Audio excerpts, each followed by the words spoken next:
นี้เจ้าการชีวิตของคนเจ็บอยู่แผนงภายในของเบอร์2เตียงเบอร์1คนเจ็บมีชื่อว่าโจอีจันทวงศ์อายุ27ปีบ้านโพนสวรรค์เมืองพนทองแห่งจังหวัดตากเขามานอนน้องหมอในวันที่6เดือน4 2023เขามาโดยอาการไข้หนาวสั่นให้แผนการบินฟองของทานหมอจะต้องให้อาการชีวิตทุกๆ3-4 ชั่วโมงของคนเจ็บในระยะนี้จะต้องให้ติดตามพิเศษอุปกรณ์ข้าเจ้าอาการชีวิตประกอบนี้1สเปรย์ของวัดความดันบารอดสามักตัวห้องในผ่าแสเรา70 วัตต์แล้วก็แป้งเสิร์ฟแล้วก็ซ้ำดีตอนนี้ต้องไปล้างมือให้สะอาดหาขั้นตอนกันเนาะ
สวัสดีไอ้เบอร์สวัสดีหายซิวจะได้เด้ขอชื่อจันทวงศ์อายุเท่าไรน่ะอายุ17 ปีโทรมาจากบ้านได้เด้อนุสวรรค์เมืองเมืองมันทอง โอ้ใครจะประสานมันหลายเนาะเลย น้องยังไม่ซื้อว่าทางคำด่าเกี่ยวกับเรื่องเป็นนักศึกษาการแพทย์น้องฝึกงานอยู่ตึกนี้ได้เด้อพอดีว่ามื้อนี้น้องนะครับบอกไม้จากทางทันหมอเพิ่นว่าให้น้องมาเอาการชีวิตของ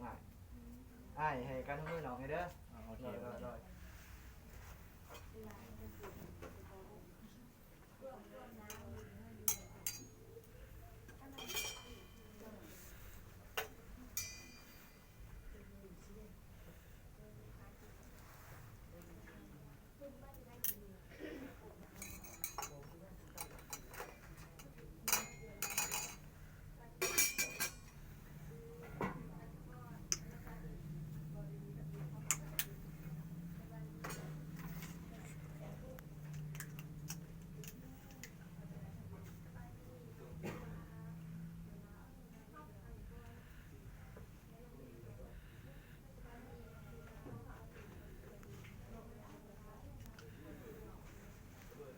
ขออนุญาตได้เด้อ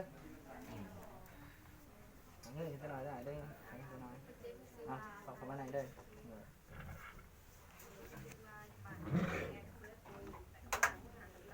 ขออนุญาตเด้อ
ขออนุญาตได้เด้อโอเค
ได้เด้อเนี่ยเด้อ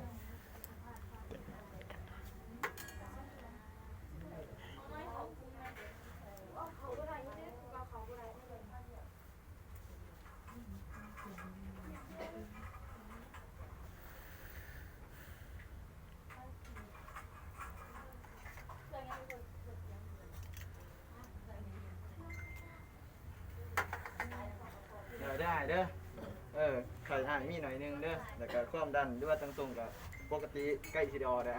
ดีใจน้ำใกล้สิได้เมื่อแล้ว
นอกจากแล้วมาต้องไปบันทึกในใบเอาการชีวิตของคนเจ็บเนาะ